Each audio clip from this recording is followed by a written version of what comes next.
Hey guys! Welcome to the vlog. For today's video, meron lang tayong i-unbox. Ito guys is dashcam, no? So, bali ang model na to guys is Nexus 4 Pro. Pero syempre, bago natin simulan tong video na to, this video is sponsored by Vantrue. Ayan, so binigyan nila tayo guys ng dashcam.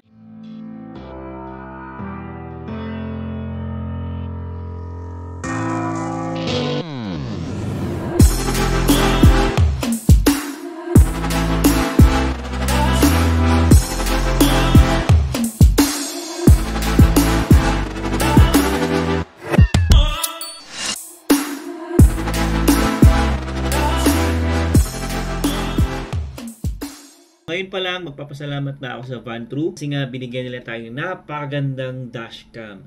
Tingnan nyo naman guys, yung box pa lang is talagang napaka-premium na, no? O, di ba? Then sinearch ko siya guys dun sa internet, based dun sa website nila is nasa, I think, almost $400 na rin itong ganitong model. So, medyo malaking tipid sa atin yun, ano? So, syempre, bago ko i-unbox to guys, and gusto ko lang muna ipakita sa inyo yung buong box, no? Ito. Ang ganda ng packaging niya. Sobra. Talagang premium na premium yung quality. So, dyan nakalagay yung Vantrue. So, dito guys sa website nila, nakita ko itong specs nitong dashcam natin is 3.19 IPS display na siya. So, mamaya titignan natin yan. Kasi kung nakikita nyo dito, meron siyang screen na maliit, no? Pero 3.19 IPS display na siya. Tapos, ang kagandahan din dito guys, yung camera niya is Sony Stravis 2 na. So, maganda ito guys pagdating sa mga low light, no? So, siyempre, susubukan natin yan. Itetest natin yan. Then, of course, yung video quality niya is up to 4K. Meron din siyang 1080p plus 1080p by 30 frames per seconds. Tapos, siyempre, meron na rin siyang Wi-Fi and apps control.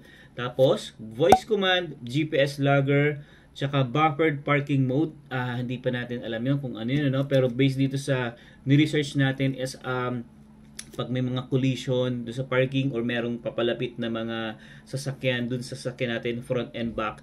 So, mag-on yung camera. So, meron siyang 10 seconds recording up to 30 seconds. No, parang ganun yung pagkakaintindi ko. And super capacitor. Then pagdating naman guys sa storage, up to 512 gigabytes ang kaya niya. So meron siyang tatlong camera guys, no? Syempre sa unahan natin. Then pangalawa yung dito sa passenger, sa mga passenger seat. Then pangatlo dun sa likod natin. So magiging tatlo yung camera natin. Pero syempre, mamaya titingnan natin kung ano-ano yung mga nakalagay dito sa box, ano? Then syempre, Wi-Fi na rin siya up to 5 GHz. And kagandahan din dito guys sa camera niya, no? Yung wide angle niya is yung sa front kaya niya na hanggang 155 degrees, then yung sa passenger is 160 and sa likod is 165 degrees. So medyo mas wide yung nasa likod natin na makikita yung view kumpara dito sa unahan. Pero syempre, susubukan natin yan. I-record natin yan. Papakita ko sa inyo kung maganda ba siya at kung ano yung quality niya. At syempre, yung video quality niya yung pinaka-importante dito at saka yung low light niya pagdating sa gabi. Then, syempre, ipapakita ko rin sa inyo yung pag-install ko kasi nga, medyo maganda rin panahon ngayon. Dapat guys, i-unbox ko to nung bago pa mag-minus 45 sa atin. Kaso nga lang, medyo malamig na rin that time. Kaya sabi ko, after na lang nitong after na lang nitong malamig sa atin, saka ko siya i-review at i-unbox kasi nga medyo mahirap guys magkabit sa sa labas pagka ganung kalamig, no? Kaya inatras ko muna yung unbox natin dito. Pagdating naman sa dashcam, no, yung haba niya is meron siyang 4.56 by 3.34 inches. Then yung IPS niya, nabanggit ko na kanina, is 3.19 inches. IPS display na siya, no? Kaya medyo maganda yung quality ng video natin dito. So makikita natin dito sa screen natin is maganda. And of course, meron din siyang voice control. So pwede kayong mag-voice command ng take photo, turn on Wi-Fi, lock the video, so etc. And sabi pa dito guys, no, 24/7 parking guard with low light night vision. So for parking monitor modes, 24/7 quad to your car while parking. The dashcam should be hardware to use the parking mode and hardware kit sold separately. Then ito yung sinasabi ko sa inyo guys, no, meron din siyang buffered motion detection. So in the 10 seconds recording buffered motion detection mode, Once only motion around the car is detected, all 3 cameras will automatically start recording and will save the video for 10 seconds before and 30 seconds after the event. And of course, meron din siyang low bitrate recording. The dashcam will enter parking mode if it doesn't detect any movement in 5 minutes and will keep recording up to 720p, 15 frames per second, and the length of each clip will be the same with loop recording settings. Okay, so unbox na natin guys, no? Para makita natin yung laman nitong ating dashcam. So kukuha lang ako ng knife. Okay, so dahil wala tayong knife, ballpen na lang. And again, no, thank you again sa Vantrue. Binigyan tayo ng Nexus 4 Pro. Excited na ako guys i-unbox to. Actually, matagal ko na talagang gusto siya i-unbox para malagay ko na siya sa kotse. Pero, ang lamig kasi, medyo mahirap magkabit sa kotse na to pag ganun kalamig. Yan. So, meron pa siya ditong sticker, oh. So, remove natin yan. Ooh. Okay. So, set aside muna natin yung cover na yan. So, ito yung ano niya, guys, oh. Kung paano siya install, ganyan. Unang-unang guys na nakita ko, siyempre, buksan natin. Ito ata yung camera niya sa likod. Ang ganda, oh. Ang ganda ng quality niya. Tingnan nyo. Ganda ng quality niya. And ito yung pinaka-camera niya. Medyo mabigat siya ng konti. Build quality niya talaga guys, medyo ganda talaga. So, nandito yung mga buttons niya, no? Then, of course, meron siya mga cables, no? Nakasama. Tingnan natin kung meron pa dito nakalagay. Meron pa sa ilalim. Yan, sa pagdating naman sa mga cable, pakita ko rin sa inyo guys, no, yung sa pictures ko ano-ano yung mga kasama niya dito talaga sa sa box. Para may idea kayo kung ano yung laman ng box na to. Okay, ito yung sa pinaka charger natin dun sa sasakyan. Ito yung sinasaksak sa cigarette natin, ano. Then next is, so ito yung pang mount natin dun sa windshield natin. Kakabit natin siya dun. Tapos meron siyang pandikit dito. And so yun yung kasama niya guys, no. Kasama nitong ating charger. So, lagyan muna natin yan dyan. And meron pa ako kasi nakita dito guys, cable eh. I think ito yung cable papunta dun sa likod. So, ang haba na to guys is 20 feet. Problema na to. Yung paglalagay natin ng cable dun sa likod natin, ano, kasi idadaan to dapat dun sa taas. Pero syempre, hindi ko muna ayusin talaga yung paglalagay ng cable papunta dun sa likod para at least ma-videohan ko muna agad sa inyo at mapakita ko sa inyo kung ano ba yung quality niya. Then, saka ko na siya ayusin. Okay, yeah, ito nga yun, yung 20 feet. Maganda rito guys is ano na siya, Type C. Ayan, so ang gagawin natin ngayon is pupunta na tayo sa sasakyan natin para ikabit itong camera natin. Parang I think meron ako nakita sa ano eh, ayun, yung pinaka parang sticker niya. Ayan, so meron siyang kasamang ganito guys, yung plastic, kasi ito yung ilalagay natin sa windshield natin para mas kumapit yung dashcam natin. Meron kasi ako napanood guys sa ibang nag-review. Ayan, so nilalagyan nga nila na to sa windshield nila. Tapos meron pa siyang may nakalagay pa dito. Sticker. Alright, so yun lang naman yung nakalagay dito sa box, no. Okay, so balik na natin yan at pupunta na tayo sa ating sasakyan. Okay guys, so punta na tayo sa labas. Try na natin ikabit itong ating dashcam. Maganda weather namin ngayon guys, +8 na tayo ngayon. Ito ang problema lang dito sa likod namin kasi nga tumutulo na yung baga natutunan na yung yellow sa bubong, so dyan siya bumababa. Samahan nyo ako guys mag-install nitong ating dashcam. Siyempre guys, kakabit muna natin itong ating camera na to, no? So ang tanong kasi hindi ko pa alam kung saan ko siya pupwesto. Well anyway, kabit muna natin yung cable pala para makita ko yung screen. Okay guys, so yun, bali ito muna natin yung pag-iisipan natin kung saan ko siya ilalagay. Okay, so saksak ko muna guys yung pinaka power niya para malaman ko kung yung screen natin is nahaharangan nitong ano ko, pang mount. Sa Pilipinas kasi guys, di ba, meron tayo, madali magpakabit sa Pilipinas ng mga ganito eh. Pero dito syempre, tayo na lang yung gagawa. Kaya tanggalin na natin yung syempre yung cover dito sa ating screen. Okay. Tumunog na. Ingat lang natin, baka maggasgasan natin yung lens. Ganun din sa harap, meron din siyang sticker. So dito guys, setup ko muna, no. Kita ko na, meron na siya na guys, no, lumabas na. Ayan, ewan ko medyo nakikita nyo, no. Ayan, meron siya sa screen natin. Tapos yung itong camera niya dito guys, yung pangalawang camera natin, yung mismong nakaharap dito sa atin, pwede siyang i-move, no? Yan, so pwede natin siyang i-move para ma-set natin kung saan natin siya pwedeng ilagay. Ayan. So kung dito kasi, iniisip ko, mahaharangan naman ako. Kung dito, ito siguro pinaka best angle ko dito siguro. Hindi, may camera, cellphone pala ako dito. Siguro guys, dito ko banda sa taas ilalagay. Ayan. So set ko lang guys yung settings, no? Check ko lang muna. Record setup, ayusin ko lang, then balikan ko kayo mamaya guys. So guys, setup lang muna natin yung sa settings niya, no? Okay, resolution, front end cabin, ito yon mismo, front end cabin, okay natin. Siguro okay na ako sa sa 1080p. 1080p lang ako guys kasi masyadong malaki kasi pagka mga 2.7, 4K. So 1080p naman guys is okay na rin naman siya eh. Good quality na rin naman siya.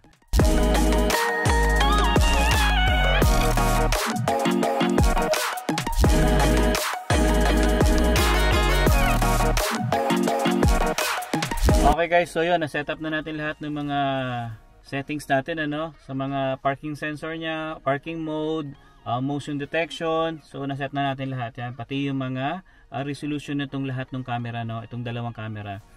And of course yung sa likod natin. So guys, kakabit na natin itong pang mount natin So bala ko dito ko siya ilagay. Yan, dito banda sa taas. Para at least hindi naman siya nakaharang sa harap ko. So ito yung pinakamagandang view. Pag dito ko kasi guys nilagay, maharangan yung camera kasi dito ako. Mahilig kasi ako maglagay ng camera dito. So matatabunan yung camera natin dito sa harapan. So mas maganda ilagay ko na lang siya dito siguro. Then may kasama na rin siyang panlinis dito sa salamin natin. Linisan natin bago natin siya ikakabit dito. Para pag kinabit natin itong pang mount nito is makapit talaga siya. So hindi siya malalaglag. Okay, so lilinisan ko lang muna itong salamin natin bago natin siya ikabit. Sobrang dali lang niya guys ilagay, ano mo lang siya, itatap mo lang siya doon. So may magnet na rin siya at the same time para hindi siya madaling matanggal. Yan, so siguro guys dito ko siya ilalagay. Yan, para hindi naman siya ganun kasagabal sa harapan ko. Para yung kable ko dito ko ilalagay sa taas.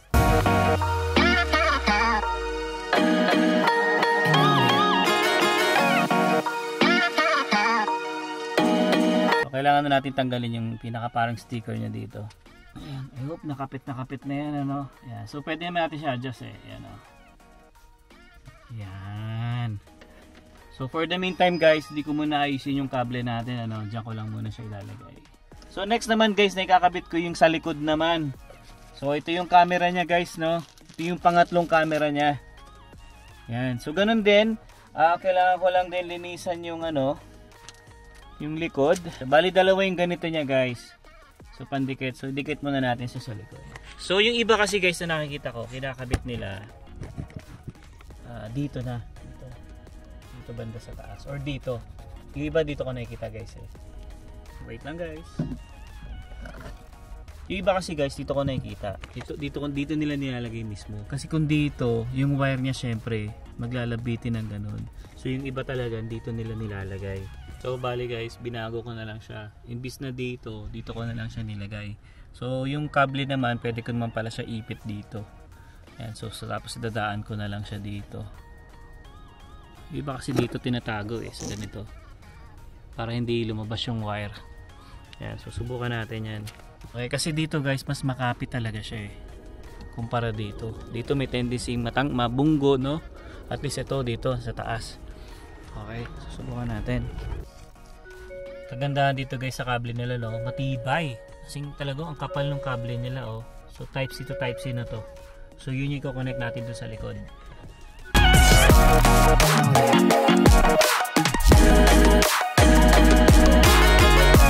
So bali guys, dito ko pinadaan yung kable papunta doon sa likod natin. Yan. Sinipit ko siya dito. Then papadaanin ko siya hanggang dun sa likod natin. Okay? So cut muna natin to. Ayun guys, sa wakas natapos na rin natin Buti na lang madali siya ilagay dito sa taas. Tapos yan, pinadaan ko dyan sa taas. Siniksik ko dun sa loob para hindi kita yung wire natin Tapos yun yung camera natin sa likod. Okay? Ay, medyo siguro mga 30 minutes ako guys nag-install. So mamaya guys, pakita ko sa inyo yung mismong record ng video natin kasi alis kaming mamaya. Para at least mapakita ko sa inyo kung gaano ba kaganda yung quality ng video na to. Front, itong gitna, tsaka yung sa likod natin. Okay guys, so pasok muna tayo. At mamaya papakita ko sa inyo yung actual video recording ng ating biyahe. Okay, so testingin na natin guys yung yung video quality ng front dito sa gitna at saka sa likod. Okay? So eto na siya guys. So nag-boot na yung ating dashcam. Yan, so kompleto na yan guys, no? Yung sa harapan natin, yan, yung sa gitna, ito yung camera natin guys. So try din natin pakinggan guys yung voice ko, no? Ayan, so ngayon kasi nagre-record na itong natin, camera natin. So check nyo kung gaano ba ka-quality yung yung audio. So hindi ko masasabing maganda siya ngayon kasi hindi ko pa siya naririnig. So pag in-edit ko to, saka ko lang malalaman yung quality ng audio natin. Pero yung video, ayan. So yun yung sa likod natin. Ito yung sa harapan natin. Okay?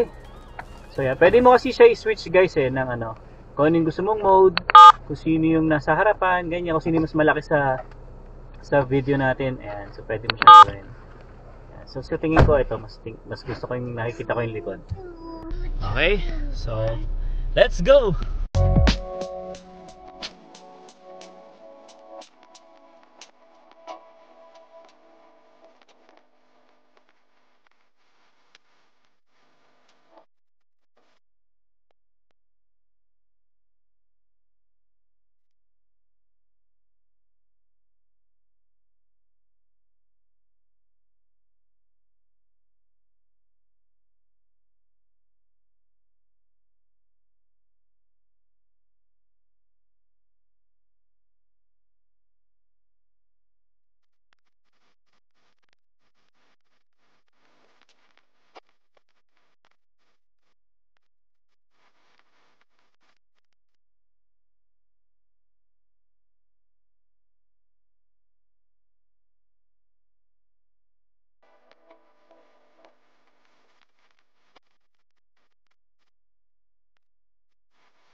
And isa pa guys maganda dito sa ating dashcam, so pwede nyo connect yung dashcam nyo sa cellphone nyo. Ito, using apps. So meron siyang apps guys. So pag binili nyo naman siya, makikita nyo siya sa manual. Meron doon nakalagay na scan QR. Search nyo lang yung guys, yung Vantru sa nyo, sa Play Store or sa App Store.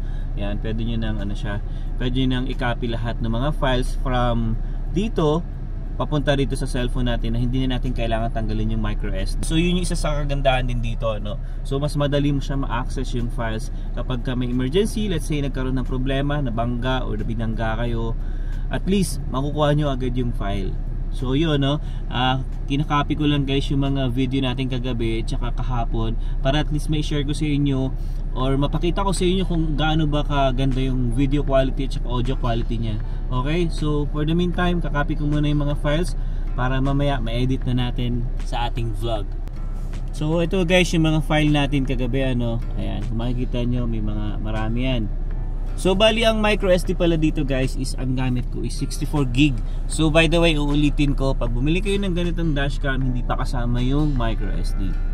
Yeah, isa pa guys na nagustuhan ko dito sa dashcam na to, sobrang dali niya mag-transfer ng files from dito sa dashcam natin papunta rito. Wi-Fi connection lang siya, so hindi na natin kailangan tanggalin yung micro SD natin. Tsaka sobrang bilis lang din niya. Isa pa guys na napansin ko dito, maganda rin yung pagkakaayos tong dito niya sa cellphone, pa magka-copy kayo, madali niyo siya makita. Kumbaga itong nasa side na to, ito yung nasa front, yung nasa gitna, ito yung nasa loob ng camera, at yung nandito sa side na to, yun yung nasa likod natin. So mas madali mo siya makita, di ba? Okay, di ba? So yun guys, napakita ko naman sa inyo yung audio and video quality nito, and syempre yung pag-install ng camera natin. So far maganda naman yung lagay ko ng kable.